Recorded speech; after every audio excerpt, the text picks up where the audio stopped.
Yo, what's happening with what's happening?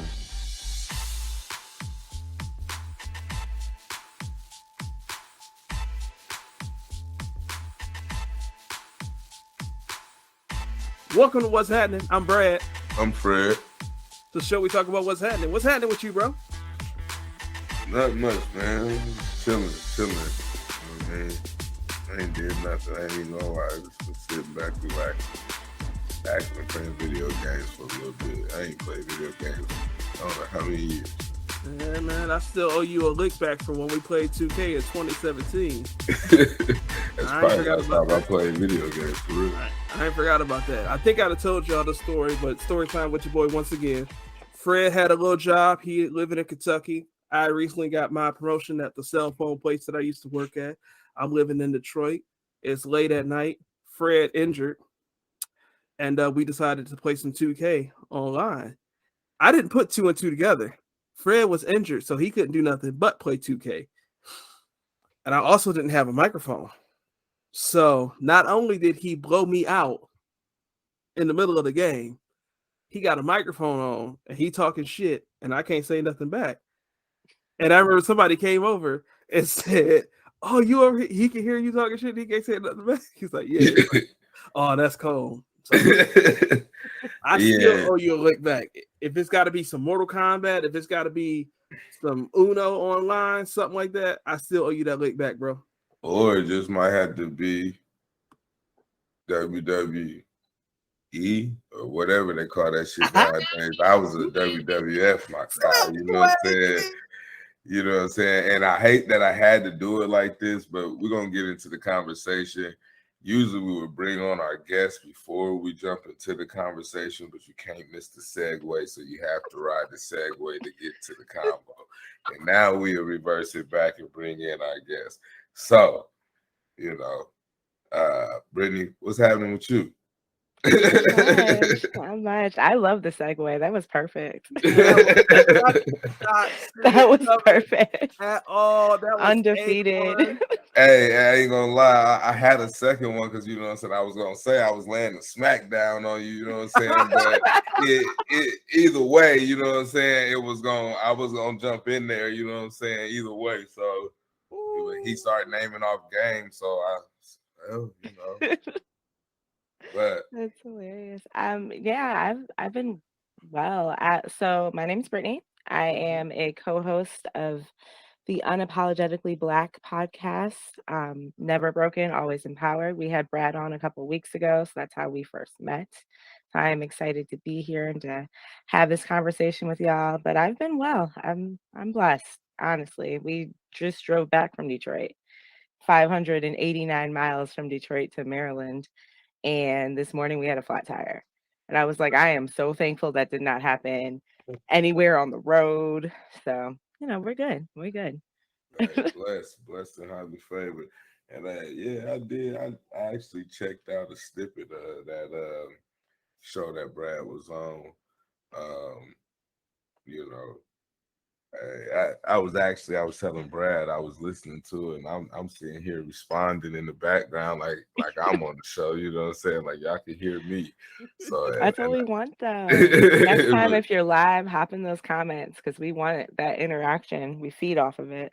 Well, I didn't know about it. I just seen it when it was shared, so right. You know, it was after the fact. But I definitely would have. You know what I'm saying? But I think one of the funniest parts was my man's that said he had the anime car pulling up, you know what I'm saying? I was weak.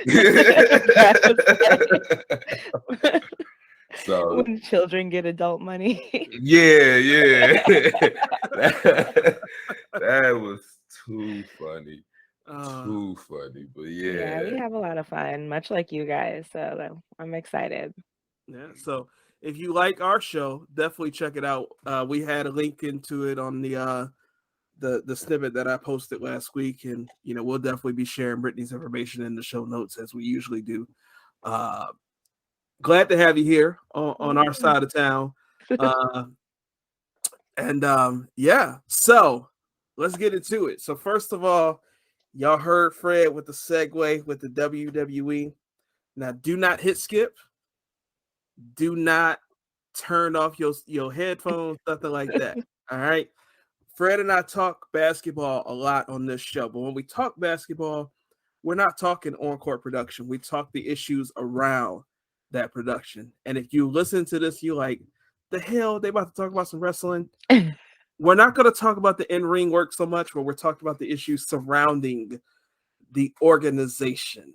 And the reason why I wanted Brittany on this episode in particular is, here's what happened. So, first off, if you're listening to this show with your kids, first off, like, why? I be cussing. Like, I be cussing. Don't do that. Don't do that. But I be cussing. You a little more spiritual. I be cussing in the spirit. I'd be like, Jesus bless the hell out of this. You know what I'm saying? But anyway, if you have kids and if your kids are just happen to be wrestling fans, now's the time to hit pause and send them away. All right. Wrestling is not real. We know that. Right? It is scripted entertainment, right?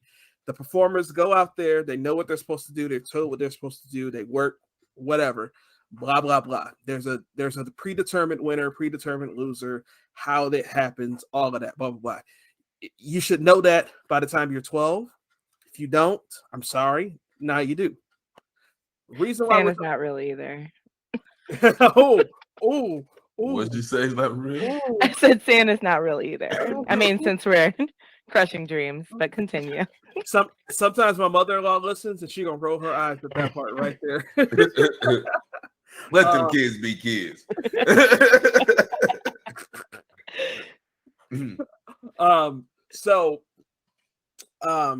Here's what happened, guys. Last week, so this is on May 16th. Monday Night Raw. 2 wrestlers. One, I'm just going to go by their character names, not their real names. I don't want to get confusing. Sasha Banks. The other, Naomi. They are the WWE Women's Tag Team Champions. They go into the arena early in the day, Monday Night Raw. They're getting their assignment. They are learning that they are scheduled to, although they're the tag team champions, they are scheduled to compete against each other and 4 other women in a match to determine the number 1 contender for the Raw Women's Championship. They say, this doesn't make sense. Why are we doing this? They talk to the boss, who is Vince McMahon. You probably know who that is. Some rumors say Vince McMahon said, you guys are right. This doesn't make sense. We'll change it. Other rumors say that he didn't change it. The rumors that says that he did agree to change it to their face says that later in the day, they were told that they're actually going to do the same thing that they were told originally. They protest. They leave their physical championship belts with the head of talent relations, and they walk out, and they do not, and this all happens before Monday Night Raw is on TV. Friday, they have their SmackDown show. First off, on Instagram, WWE says they were scheduled to perform. They didn't perform, so we could not deliver the match that we planned to deliver to you guys. This is scripted entertainment, where performers are expected to perform to the terms of their contract. On Friday, in the middle of their show, they broke out a character to announce that they have stripped these 2 women of their tag team championship and that they are indefinitely suspended. So, lots of drama around it, around the creativity. And what I should mention, and the one reason why I wanted to have Brittany on there is that these are Black women, and I have my suspicions as to, not suspicions, I shouldn't say that. There's some clear issues here, but I wanted to have a Black woman who's also a wrestling fan to make sure that we can provide that type of perspective to the best of our ability. We did the Kevin Samuels thing 2 weeks ago. We ended up needing a woman and we didn't have it. I didn't want to do that to y'all twice. That's fine. I think it's also important to note, not only are they both Black women, but they were the first Black female tag team champions as well. So this is Wow, all yeah, surrounding the first. Yes. first ever. I didn't think about that. Mm-hmm. There's been like single women black tag team champions, but Right. And the first to headline WrestleMania, the first black women to headline WrestleMania. Right. Sasha Banks was last year. Sasha Yeah, Banks, yeah. Yeah, with Bianca Belair. Yep. Which was also really nice. And then the other thing is in the scripting of what was going to happen at Raw, it was that Naomi or Sasha was going to pin Naomi, or they were basically going to turn on each other. Yeah. And belittle their belts that they've worked so hard to get to, essentially, so that they could go after Ronda Rousey. So anyone who's an MMA fan, Ronda Rousey is the current champion who they'd be going up against. That's who they're pushing. Yeah. Meanwhile, belittling these two women. So I think one thing that we need to like really establish for the listeners to understand, because I would anticipate that a lot of our listeners don't watch wrestling and they're rolling their eyes like, okay, right. y'all said y'all not gonna talk about wrestling, but y'all just talked a lot about wrestling. Here's the thing. Women in that industry, in particular in that company, have not been respected for a very, very, very long time. And I think it was either 2015. You might remember, Brittany, 2014, to Give Divas a Chance tweet. Yeah, it was like 2015 when Also, they started doing the revolution. Yeah, they did. They used to call the women divas, and the men were superstars. And there was a match on Monday Night Raw. It was like a 6-woman tag team match, so that was 3-on-3. The match went less than 2 minutes, and it was over with. And that was, Give Divas a Chance. And it was, hey, these women are actually talented. They're not just, good-looking women that you just need to put out there for us to have eye candy. Like, they can actually do the performance just as well, if not better. I personally think that Sasha Banks in particular is the best performer that they have on their roster, period, man or woman. I think Sasha Banks is also Snoop Dogg's cousin. So for the listeners to try to relate. I was wondering why that bloodline post of his, I didn't get how that correlated, but thank you. Oh yeah, they're cousins. Yeah. Like legit cousins too, not just like not like me and you brothers. Well, no, he said bloodline, so I thought it, it was deeper than that, but I just didn't. You good? You good? So the thing is that the women have really spent the last 7 years, working over that part of the show, making it respectable, making it entertaining, and they've gone through so much great lengths. So the Divas Championship was retired in 2016, and it was a new women's championship. And then now there's 2 women's championships, and then now there's 3 because they created a tag team championship for women as well. Women are main eventing shows, they're main eventing pay-per-views, they're main eventing WrestleManias. 2 of the last 4 WrestleManias, the last match on one of the shows was a women's match. So it's they've gone through great lengths, and then these women are performing well. They're carrying ratings. They do great things in the ring. It's not just like cat fights and slapping and ripping their clothes off and walking around in skimpy bikinis. Like, they are just as good and often better than many of the male performances. And the issue with Sasha and Naomi is they disagreed with booking, and they were publicly put down by the company on social media, on live TV, right? And there are other instances in the company's history, both recent and not so recent, that other people have did this that don't look like them, that did not get this same degree of vitriol. So another example is there's a lady, Toni Storm, talented wrestler. Is she Canadian? Yes, I believe Right. so. I believe so. I mean, whatever. She's a white woman.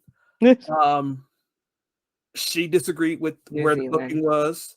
Oh, okay. Forgive me. She disagreed the way her scripting was, her booking was. She walked out. No public shaming, nothing like that. She asked to be released from her contract. She was released from her contract. She's now working for another company. No problem when she did it. Very similar situation happened with another wrestler, CM Punk. This was back in 2014. He disagreed with how his booking was. It's literally almost the same. Like, it almost played out the same way. He went into a Monday Night Raw, was told that this is what he was doing, said it was stupid. He had been complaining about the way he had been booked for years. Walked out. We haven't seen him on WWE TV since. This was 8 years ago. He's now wrestling for another company as well. The golden He even made a speech. He came Yeah. out and like spoke his mind.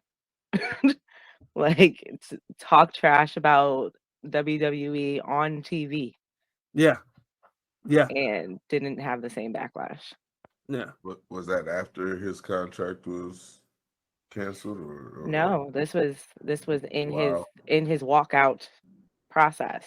Mm. Like this was his live, essentially, I quit speech. Yeah. Yeah. So, Brittany, being a Black woman, being a wrestling fan, watching this play out over the last week, what did you see? What did you feel? What did you think? So watching this play out it's been very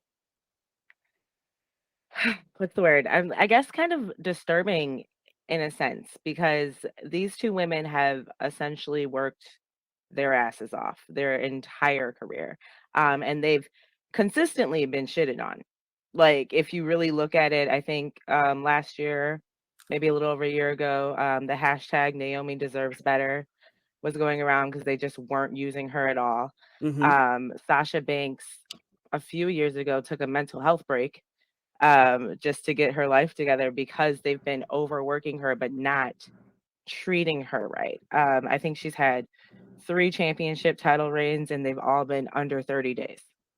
So I think the shortest one was 8 days from the moment she got the title to the moment they gave it to someone else. So although they've been putting her out there and using her name, using her fame, she's been a part of the Star Wars franchise recently. The Mandalorian. The Mandalorian, yeah. And they've been really pushing her because she is someone that's memorable. She has blue hair. She's, extremely athletic. She's a face that sticks with you. So these are 2 women that they've been really using to market themselves to a certain demographic, obviously. And for them to simply say, this doesn't make sense. Like, let's come up with a storyline that makes sense so that we're not just we have the championship belts and that's important. So for you to act like these belts aren't important and to just move on to the next big thing. They were fighting to just be treated fairly or be treated like the champions they are. And from what I understand, this wasn't, the one day they walked in and they're upset. They had been talking to creative because they had not had a storyline in place. It's just been havoc. We're fighting champions, whoever, whatever happens.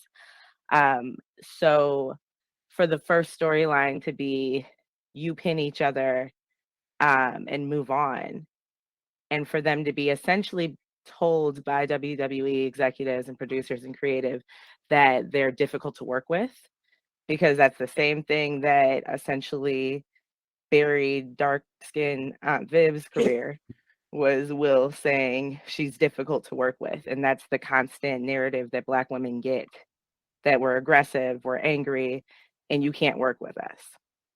So for them to push that narrative, regardless of what everything else is happening, or everything else that's happening around it's disgusting. And it's, to me, honestly, Vince McMahon This is going to be a little, a little spicy. This is what's happening. You can say whatever you need to say. He's a modern day slave owner, essentially. I didn't know that was coming. Yeah, that's a modern day slave owner. He has these people on contract. They have no health care involved in this contract, but they're putting their bodies on the line. When we say WWE and wrestling is fake, it is fake, but they are taking these hits. These bumps are happening. Big E, who was recently, champion, he broke his neck in ring on TV and had to be wheeled out. But these medical bills are being paid for them out of their pockets. Yeah. A lot of times wrestlers are crowdsourcing for that. So he has them under contract. He recently, in the pandemic, told all of his contractors that they can not work for anyone else, they cannot do anything else, and they can't make any other money outside of WWE. Like, go ahead. And what we should clarify for the listeners that don't know is that WWE considers their performers to be independent contractors. Yes. So let's put it in layman's terms, right? So 1099. 1099. You guys have heard me talk about this on the podcast in the past. I do DoorDash for extra money on the side. I do Shipt for extra money on the side.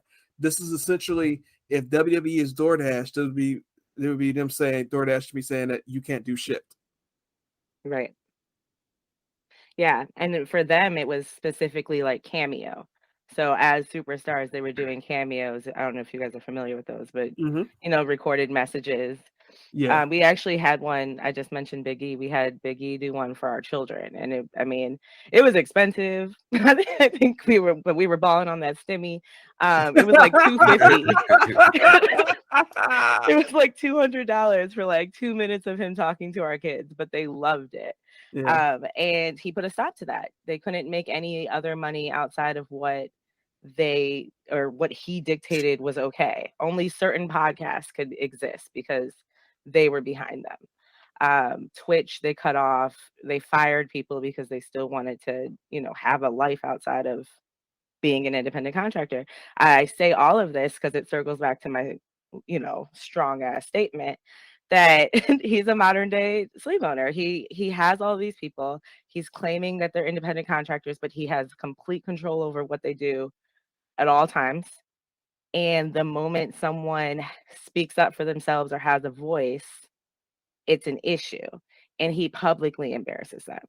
They, if it isn't something like suspension, which honestly, you don't ever really hear, you don't hear about suspension. You hear rumors, but they, like you said, they broke character to announce it was a suspension. They usually just act like it's an injury and they just keep you off TV.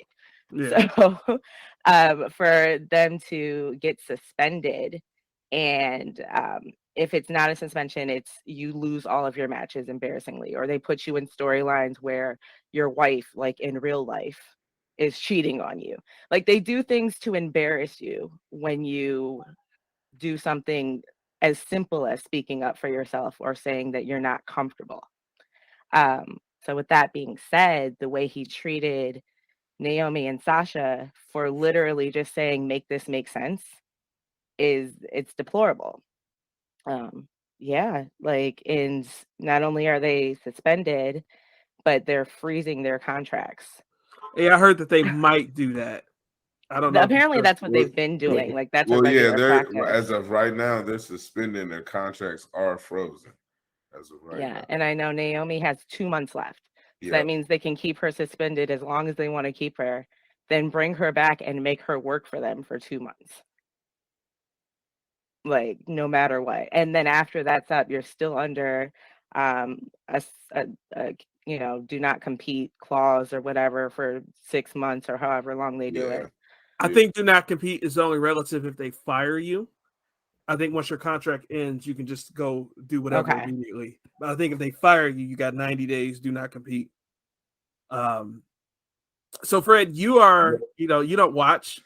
I haven't watched wrestling in years, but still in a nutshell, like I'm looking at certain things. Like I watched a little snippet of the commentators, speaking out, kind of badly on them, because they walked out and, didn't give the show that they were supposed to give, let everybody down. They made sure they were adamant about, maintaining that narrative of how they let the fans down throughout the whole entire little clip that I watched of them, speaking on them.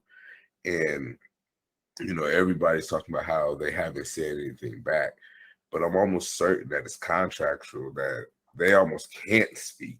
They cannot speak out. So a lot of the terms of their contract, they can't do any type of media without permission from the WWE. Exactly. Contract. So they spin the narrative how they want. You only see one side of it, you know what I'm saying? Because they've made their move, but it's kind of like, when you're playing chess and someone keeps saying check, you know what I'm saying? It's not checkmate, but it's check. And it's like, you've made your move, but now anywhere you go, I kind of got you. Right. You know what I mean? So, and I think it's important to make sure that people do know that, like, hey, I'm sure these ladies were able to speak after the move they made.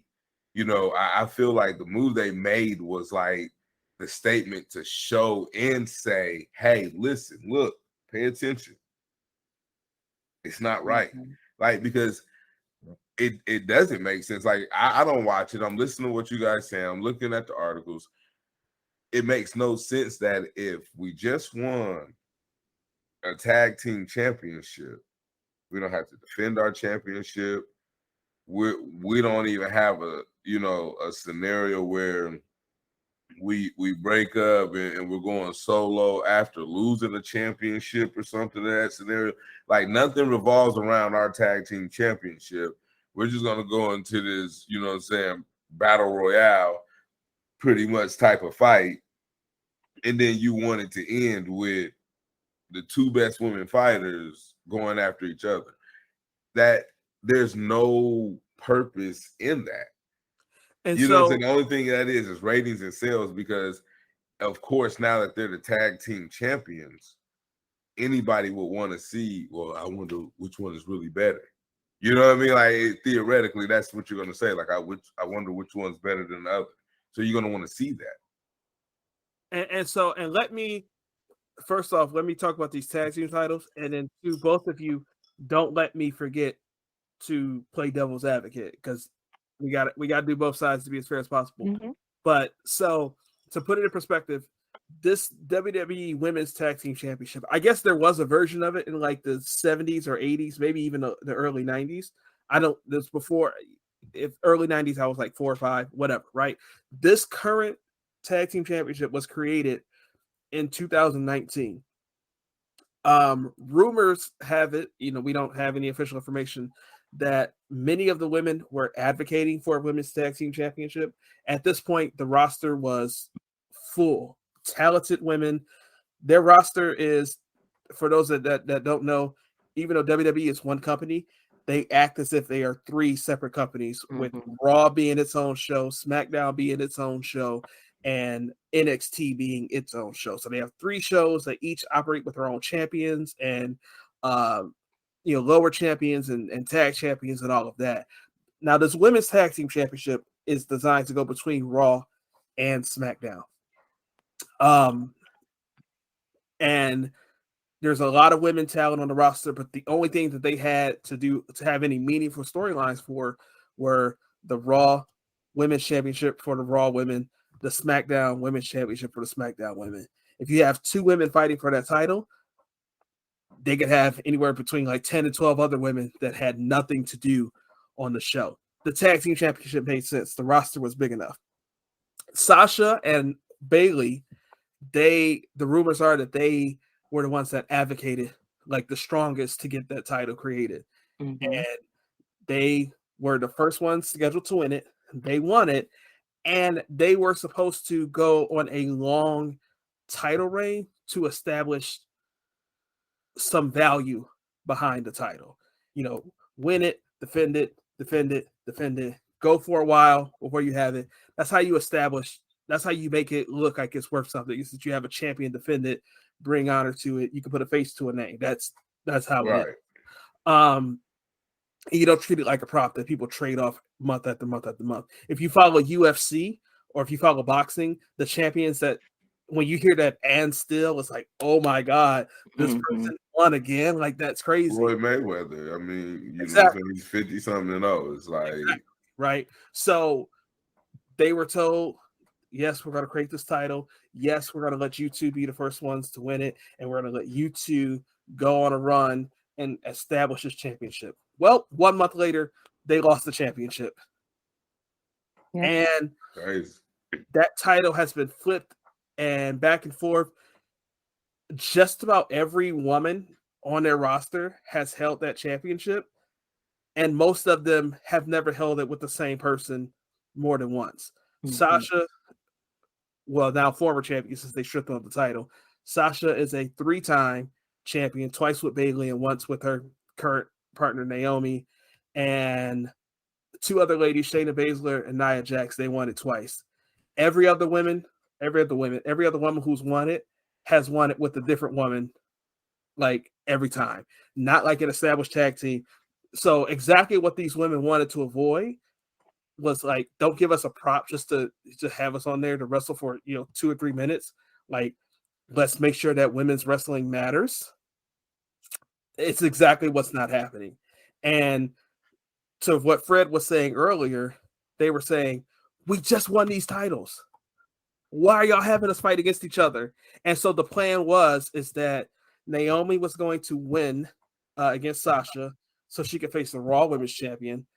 And then they were going to have Sasha face the SmackDown Women's Champion at their next event, Hell in a Cell, which is coming in a couple weeks. So again, those tag team championships, there was going to be nothing with it and nothing set up in the future with it. So not only do you have these tag team champions fighting for the single titles, that means that every other woman on the show has nothing going on, and that means there's no value because neither one of these 2 women were scheduled to win the singles title either. So between the 2 rosters, the other 18, 20 women that they have, nothing going on. And then there's nothing happening with this tag team championship. And the quickest way to lose interest in the title is to not have it defended, to not do anything with it. So my question is, how many men tag team champions have defended a title? Like, how long? What's the longest reign of a men tag team champion? So currently, the Usos, I think they're like 400, 500. Like they've gone for a year. They've gone for a year. They're not quite a full year yet. They're at 280. I think Friday was 280 days, and then How often are they tested? All the time. All the time. They defended on. So there's a Raw and a SmackDown tag team championship. Yeah, the men have 2. The men have 2, and there's more men. It makes sense. Absolutely. I actually think that it doesn't make sense. I think it makes sense to have 1 tag team champion for men, but whatever. They have now. I don't know. They have now. On Friday, they had the Raw and tag team champions fought for, it was winner take all, and the Usos won those titles as well. We should also mention and ain't Naomi married? Yep. Yeah. Okay. Yep. And is it Jimmy or Jay? They're twins. She's married to Jimmy. Okay. They're related to The Rock essentially through bloodline. Rikishi's their father. There's just so many Samoan wrestlers that are all in their family, and she's married to them. That is a ridiculous family tree. So Naomi is that's a dope ass family tree. It actually is crazy. It actually is crazy. But anyway, we don't want to get too deep down in there. But to your point, like, it means something to be so. There's on the men's side, so there's the Usos. The Usos are twin brothers. They've been a part of the main roster for probably 10 years minimum, probably longer. I feel like they debuted in 2008 or 9, but at least 10 years. They've won countless tag team championships between the various shows. Right now, they're better than they've ever been. They're really good, but they're like great. there's been other tag teams established. Like, it means something, and you're going to get at least one of those 2 tag team championships presented on every like major show. At least one. You usually get both of them presented every single time. If they're not, they're being prominently featured on the regular weekly TV shows, Raw and SmackDown.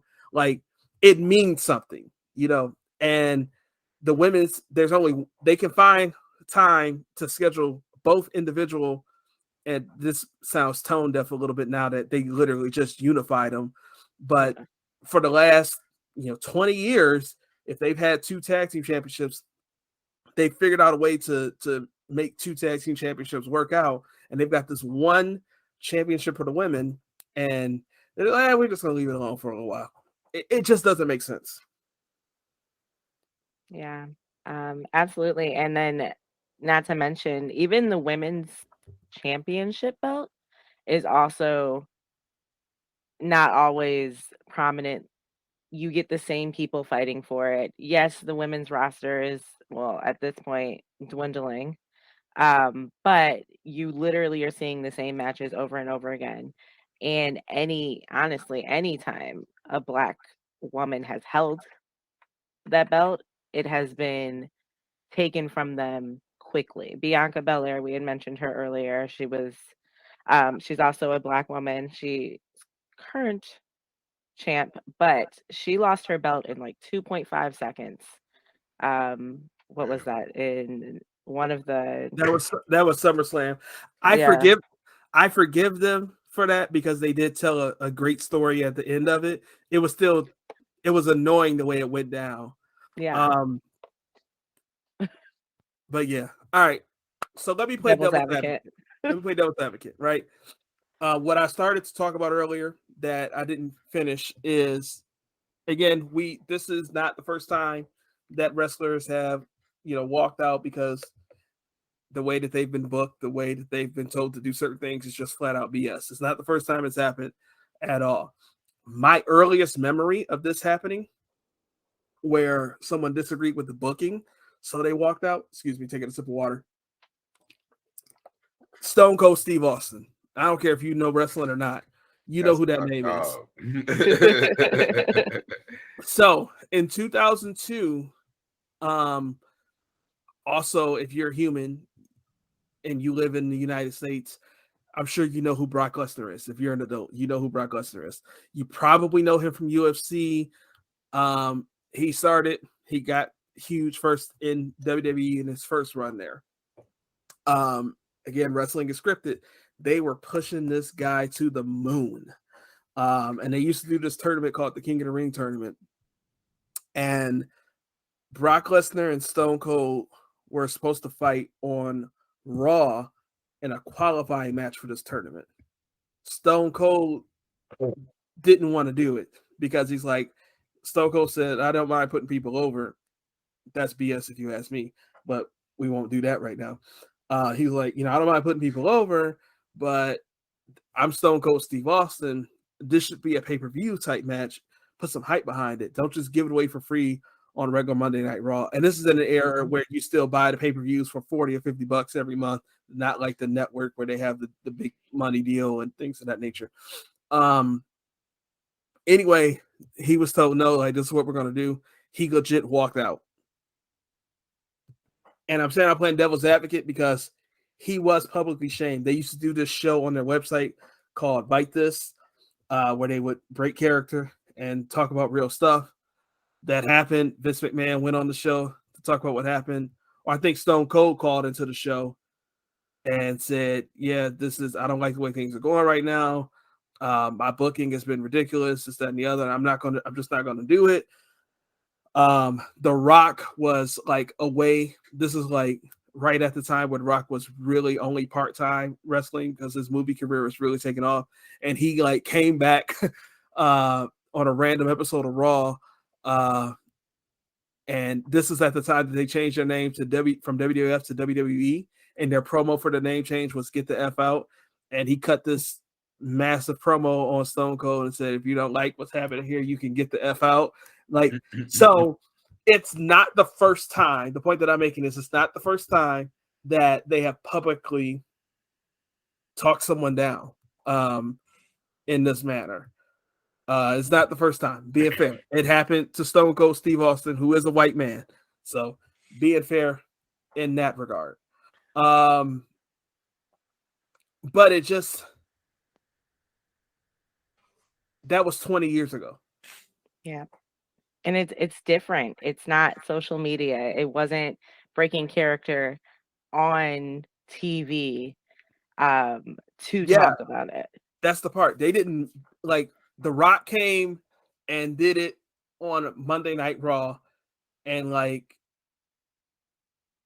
that was it.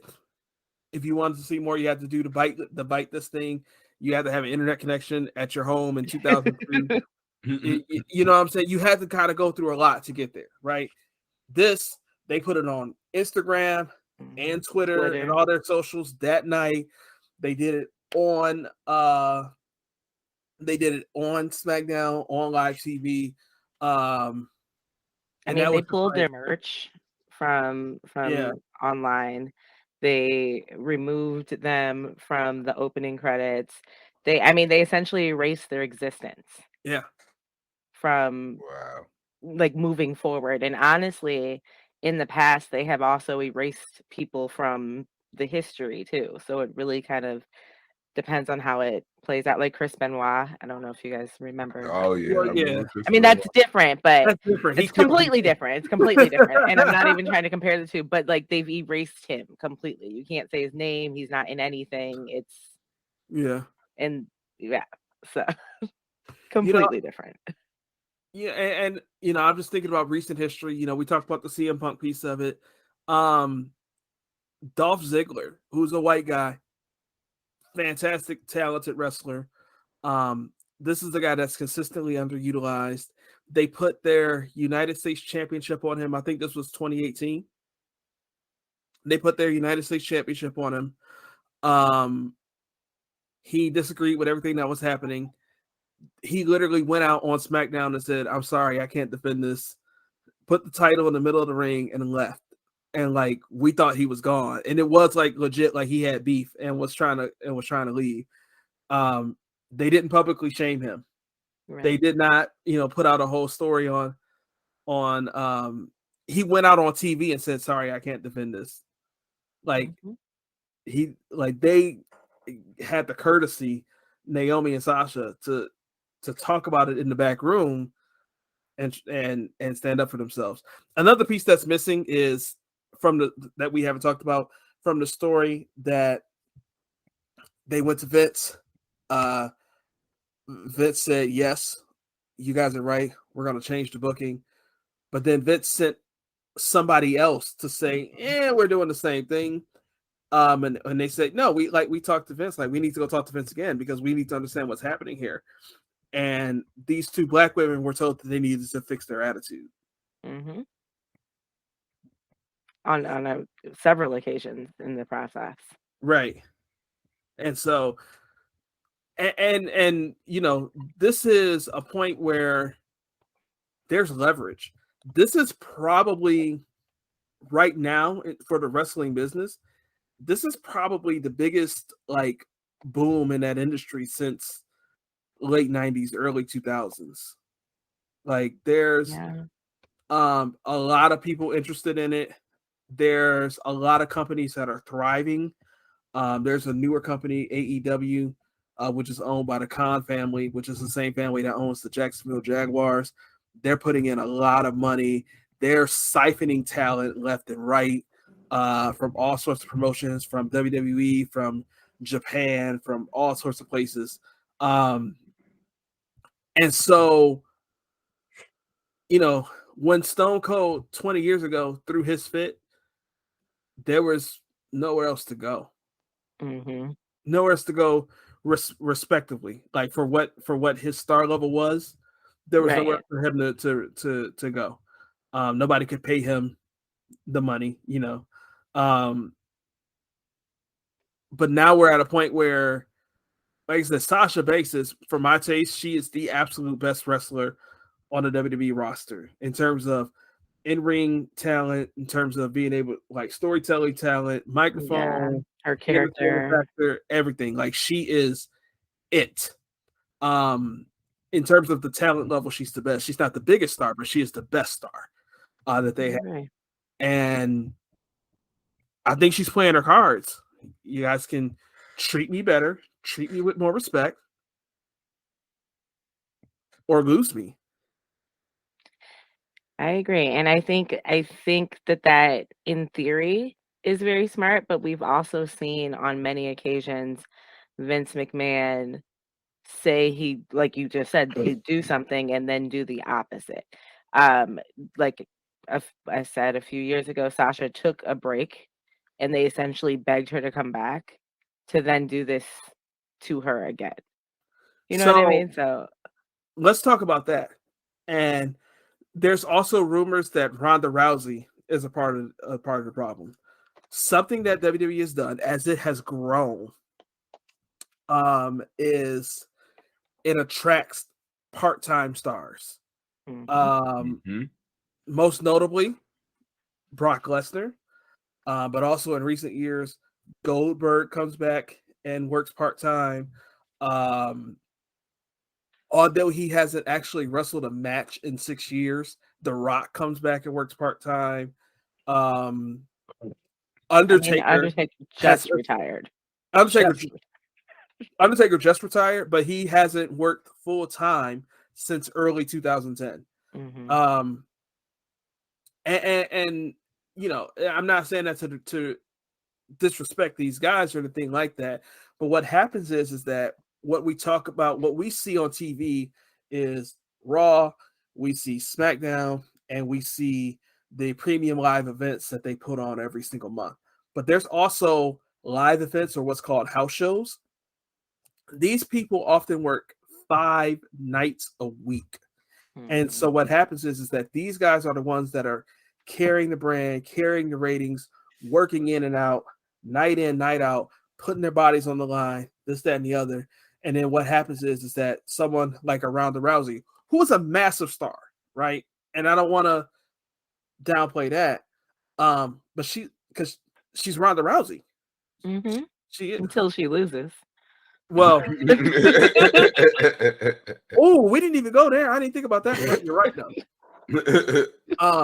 But these um these part-time stars, they come in, they take these top tier main event spots in the card, and where you perform on the card, what you're doing determines how you get paid. hmm And so what we kind of alluded to earlier, we talked about last year's WrestleMania main event.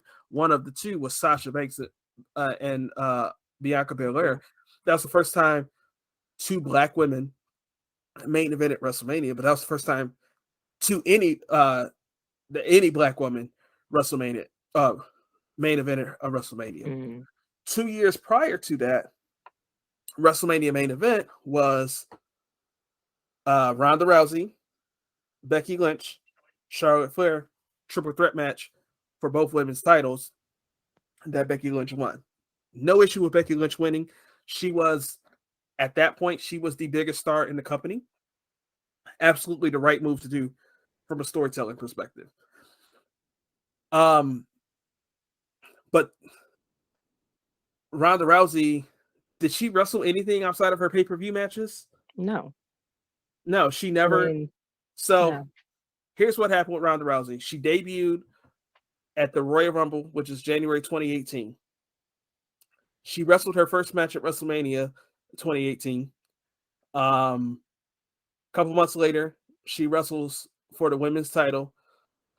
Doesn't win the title yet, but then literally the next month she wins the title, and then she wrestles essentially once a month for the women's title until she loses the title at WrestleMania. Sasha Banks starts off in their development program with NXT, working that so many nights a week, whatever it is, house shows, live shows, whatever.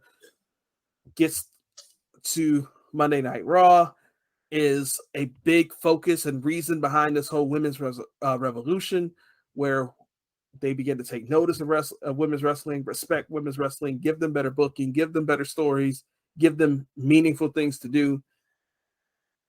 And it's the reason why you can have a breakout star like a Becky Lynch, but then Ronda Rousey gets to take that top spot, which means she gets to take that top spot money. Mm-hmm. Ronda Rousey loses, goes away for 3 years. Did not show back up. This was 2019 at WrestleMania. Did not show back up on WWE TV until this year's Royal Rumble. Wins the Royal Rumble, wins the championship at WrestleMania. And the rumors is that Sasha Banks, again, she was scheduled to wrestle Ronda Rousey for this championship and lose. She didn't want to do another job to Ronda Rousey. And she shouldn't have to be, because she is a champion in her own right. So to be a jobber, which, you know, essentially is just the person to come out there and put someone else over, is disrespectful. Like, utterly disrespectful. Because honestly, there's a lot of other talent back there where it would make more sense for them. I mean, this is another name no one's going to recognize, but like Lacey, they've been showing her coming back. It would make sense for her to want to run in and jump in and go after the championship, because that was her storyline prior to her in real life getting pregnant and going on maternity leave.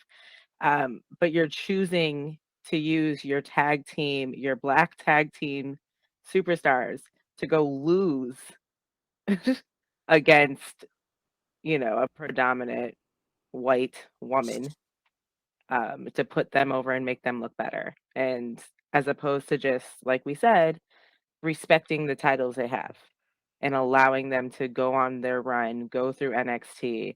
They did it a little bit with Bayley and Sasha, a little bit, but it was short-lived.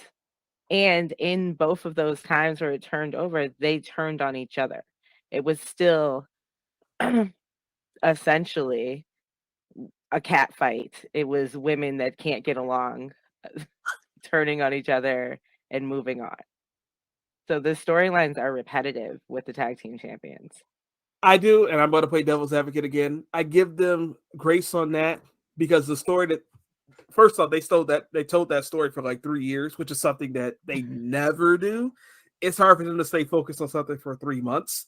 They also like told the story that like you can't trust Sasha Banks. Sasha Banks is going to be the one to turn on her eventually. She needs to watch her back. And it was Bayley that actually turned on Sasha, made Sasha the good guy.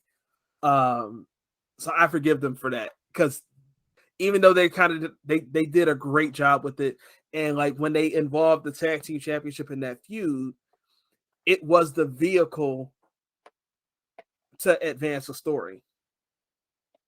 Like, part of the story they were telling is that Sasha's not going to turn on Bayley because Sasha wants to keep that championship. Yeah, I hear you. But it's what I meant by that is just the women in general. You're right. They did use that to give Sasha some face value, but essentially it's the way they treat the women, because most of the women aren't tag teams. Oh, they're put together.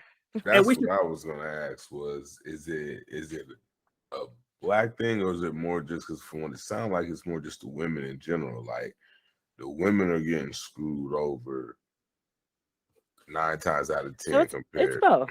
The women get screwed over. The black people get screwed over. Mm-hmm. And now you got that intersecting circle. even with Stone Cold situation being like Sasha Banks now. Well, Stone Cold was still able to come back in his retirement match and fight, make that big bank, and then be able to leave.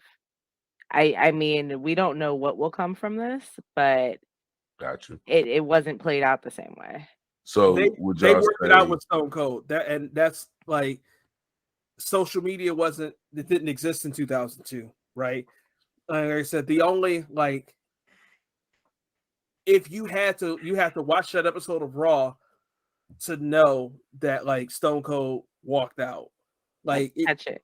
If you missed that 2-week period and you never looked, you probably didn't know. There's somebody who knows who Stone Cold is that's going to listen to this because they don't keep up with wrestling. Like, I didn't know Stone Cold walked out on the WWF. Mm-hmm. Exactly. and I actually, you know, watched back then. Like that is a time that you could have hit me, and I'd be in tune with that episode. You know what I'm saying? Of Right. Monday Night Raw or Friday Night Raw, whatever it was back then. But like, they didn't go through great lengths and announce it on multiple shows, at least to the best of my memory, announcing it on multiple shows, and Stone Cold walked away, and this, that, and the third, blah, blah, blah. They worked out their beef in the end, and they brought Stone Cold back.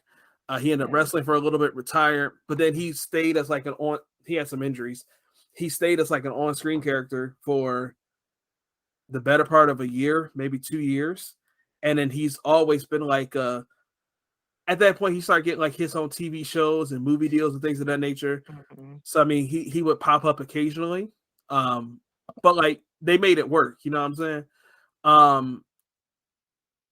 And it just felt like they went to great lengths to shame them.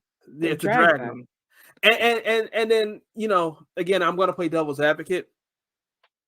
There's some things that it's like a 2 steps forward and 1 step back thing. Like, we're talking about this whole like the last 7 years, what they've done with women's wrestling, the attention to detail and care that they've paid to that part of the show is great. Like I said, I personally feel Sasha Banks is the most talented person that they have on their roster.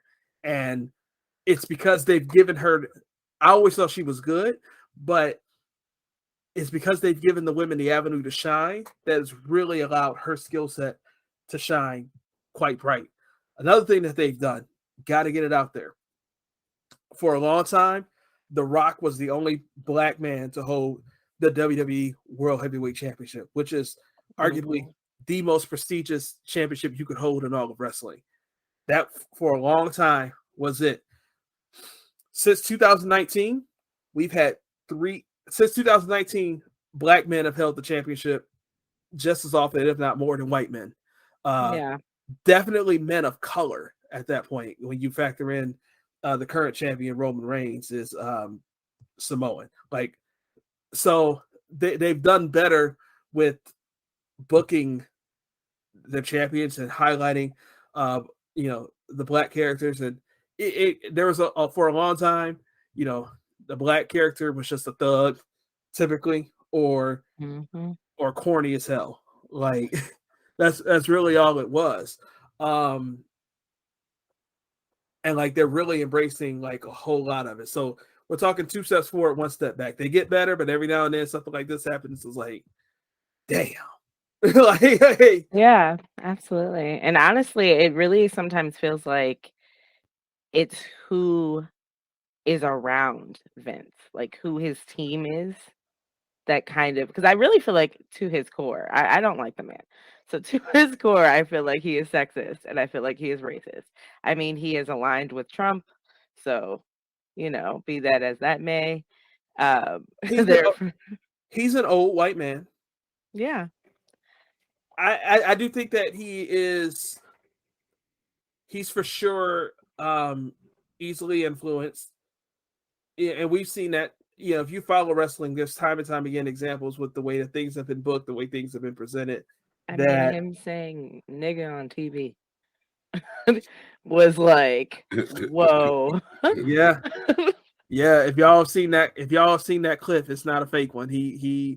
That happened. Tell me he did not just say that. He said it. But yeah, so I mean, it's the way that it was handled. And like I said, the most recent example is Tony Storm. And again, I'm going to play devil's advocate. The only time that I've seen this happen with the champion is 2018 with Dolph Ziggler. He was the United States champion. They're underutilizing him again, and they're still underutilizing him to this very day. Absolutely. And this is a white guy, but he's hella talented. He's one of the best performers that they have on the roster for sure. And it's guys like him that work every Raw, SmackDown, whatever show he's on, works these house shows. It just gets used for whatever segment that they want to use. But then, a guy like a Goldberg can come in and say, we're going to give Goldberg a championship match. We know he's 50. We And know. that bag. And that bag. We just And it's gonna going to be take from your children, all that. Now, but there's also like the capitalism piece of it too, the business piece. It's Goldberg can command that kind of money to say, hey. I hear you, but I also feel like as a viewer, I don't want to continue to see these old retired men coming in and holding championships. Like, I want to see you foster your new talent. I want to see you push these other people that are sitting in the locker room day in and day out and catering, watching TV, because that's essentially what most of your staff, like your roster, is doing.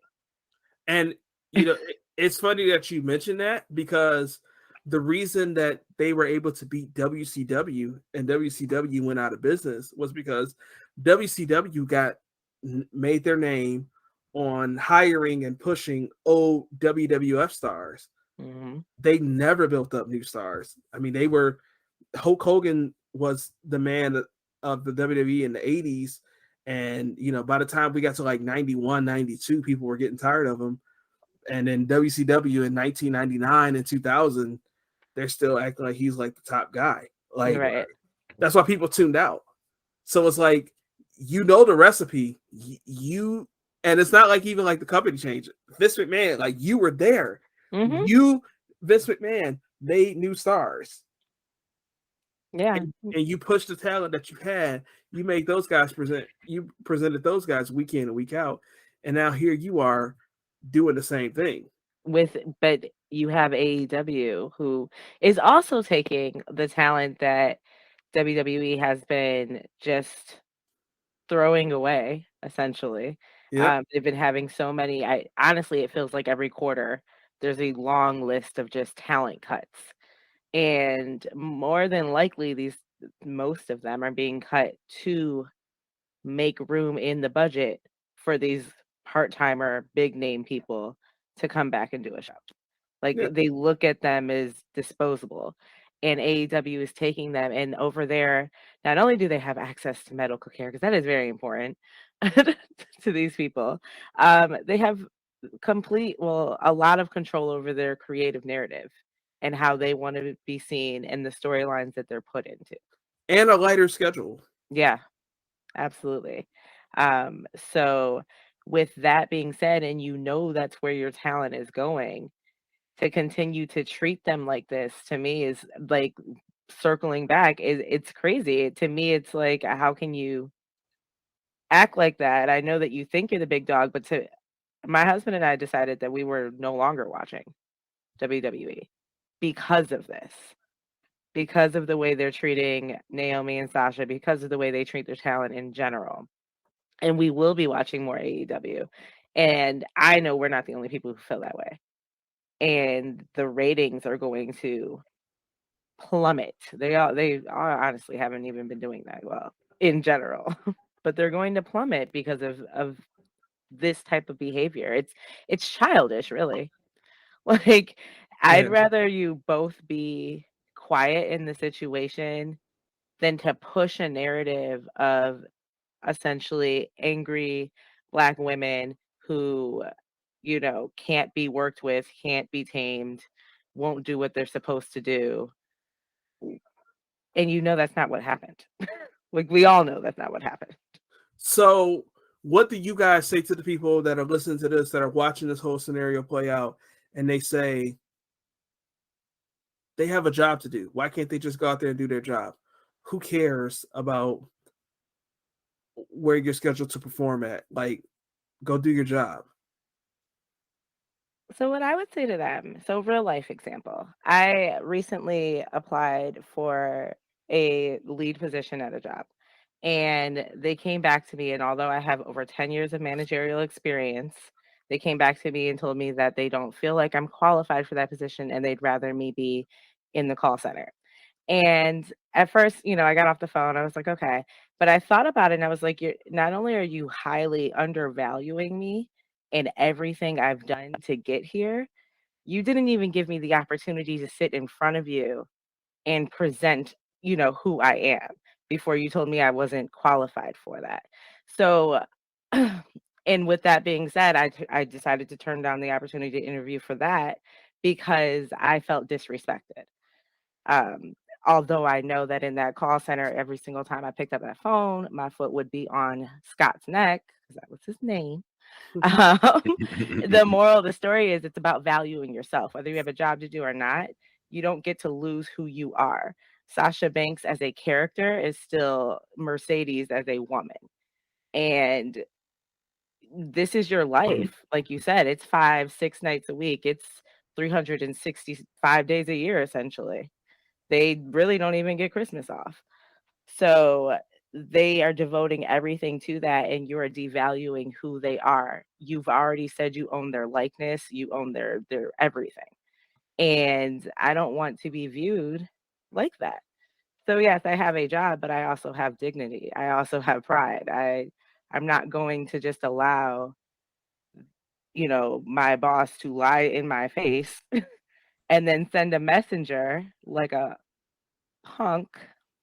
That's the word I can come up with right now. But to send a messenger to switch that up and then, paints a narrative that never was. So, yes, you have a job to do, but sometimes you have to choose yourself over that job. So, mental health matters. That's what it comes down to. And I think it's go ahead, Fred. You about to say something? Go ahead. You could. It's wrestling is I never use the term fake. It's scripted, right? They are actually putting their bodies in these situations, and these guys are getting injuries. Wrestlers don't live long often. Mm-hmm. And so the people that do this, think about it like a football player, because that's a physically demanding sport. Football players walk away with injuries that just like you would never even hear of and things of that nature. The people that get up and take this kind of abuse, I'm getting some feedback on my end. I hope you guys aren't getting that too. No, you're fine. The people that get up and take this kind of abuse day in and day out, month in, month out, year in, year out, they love to do it. They care about it. It's the passion to. I've liked wrestling all my life. I've never liked it enough to say I'm about to get up in that ring. Boy, I'm about to go. I wonder what that bump felt like. I'm about to go jump off a ladder and fall through a table on a concrete floor with this thin ass elementary school gym mat padding, and then get back up and climb the ladder and get choke slammed off of it. Never. No problem, coach. That ain't me, right? and so what I'm saying is the level of passion that would take. Of course, these people care about what the show is. They want it to do well. Mm-hmm. The 9-to-5 jobs that we all have, we do a good job at them because we want to do well. We want the job to do well because when the job does well, so do we, right? So if they're protesting that they feel like this is trash content and I don't want to put out this trash content, one, they're devaluing their own stock, right? Number one. But then number two, if the business isn't doing well, that's not going to be money for them there in the future. That's not going to be money for the future that they care about as well. Like people like Hulk Hogan and Stone Cold and whoever from back in the day, that something that's talked about, because I listened to a couple of different wrestling podcasts, the Attitude Era, which is like 1997 until like 2001. That's like the guys that were making money there, that were wrestling there, they never made more money than what they were making during that time. Because like they had Stone Cold, they had The Rock, they had The Undertaker. Those guys, they were drawing so much money that everybody could win. And to your point, Brittany, the ratings are not what it used to be, you know. And what we talked about was the business of wrestling is doing well. WWE is doing well because of the name recognition that they have. The product that they put out outside of like some spots with like the Usos, what we talked about, Roman Reigns, some of the women's matches, most of it you can leave it. Like I typically don't watch Raw. I only watched SmackDown this past week because I'm like, okay, what's going on? Let's get ready to happen. But I typically will only watch like the pay-per-view of it just to see like what's going on. The thing, I couldn't afford them as a kid. I used to only be able to watch Raw. I used to only be able to watch SmackDown because we didn't have cable. I mean, and honestly, the pay-per-views aren't even worth it now because they just rerun the same matches back on regular TV. Well, yeah, at least that plays into the programming issues. At least now it's just the Peacock thing, at least. Yeah. But that's kind of the thing too, is that they've gotten complacent. They made like $2 billion from NBC just to, yeah. Anyway, we're getting way into the thing. These women care about the product. They care about what they fought for to make happen, to make women's wrestling matter, to make to anybody that's on any TV show. They don't just go out there and do the TV show because it's outside the contract to do a TV show. They care about it. Listen, and it's the same thing. It's further than that too, though. Okay. We at this time, if anybody can't understand woman equality, that's where we're at. That's what it is. You know what I mean? It's just showing that its face is in all facets of life, no matter what you do. So now, when you speak of woman equality, and you don't even have a healthcare plan, you're risking, you know what I'm saying, the longevity of your body on a day in, day out basis to entertain. How dare you to just say, shut up and do your job? You know, and I actually, my uncle wrestled. Don't ask me exactly what he wrestled for or whatnot, but I know he broke that was years ago, you know what I mean? But I know he broke 6 ribs, you know what I'm saying, wrestling, because, you know, because it's scripted and it seems fake, you know, a lot of that, like you said, the hits are real. You know, I grew up with Al Snow's nephew. We went to school, graduated together. Lime, Ohio. I didn't even think about it. Yeah, he lived in Shawnee. It was just a township right outside of Lyman. But yeah, you know what I'm saying? So he'll tell you, you know, you might think it's fake, but we go through a lot, you know what I'm saying, with those hits and the preparation and training and whatnot. And when you do that with no health care, it shows the love for it. But at the same time, beyond the love for it, I just want to be treated equal. I just want the same right. I just want the same, you know what I'm saying, the same glory that, you know, the Usos is getting for 200 and some odd days, day in, day out, you know what I'm saying, a storyline to match.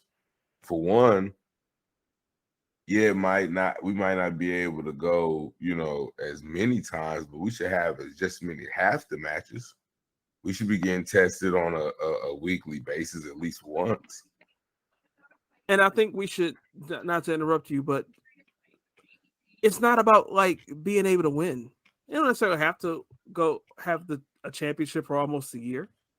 No. These guys don't care about that. They want to be in. So like, because Brittany, you talked about how like Sasha and like she was winning the title and losing it right back. Yeah. That was 2016.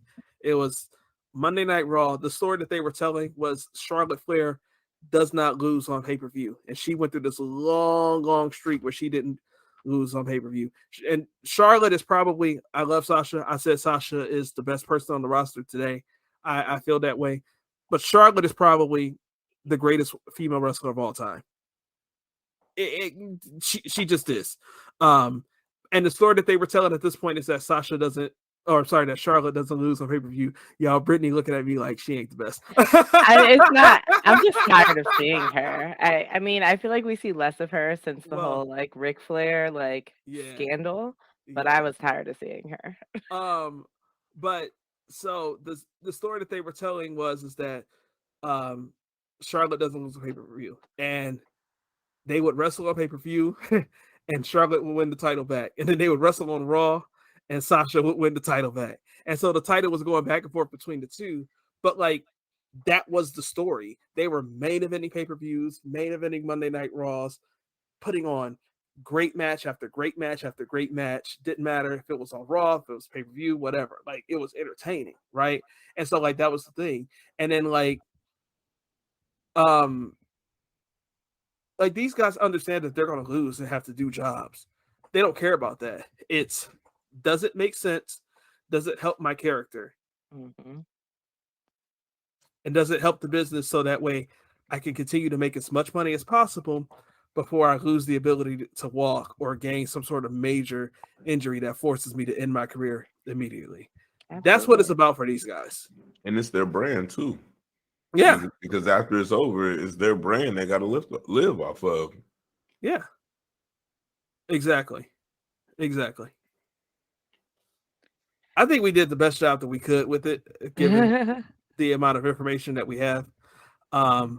I hope that everybody enjoyed this conversation. I know we talked a lot about wrestling, but I really hope, you guys aren't going to be reductive with what we're talking about, and you understood the greater theme of the conversation. It was about respect. It was about equality.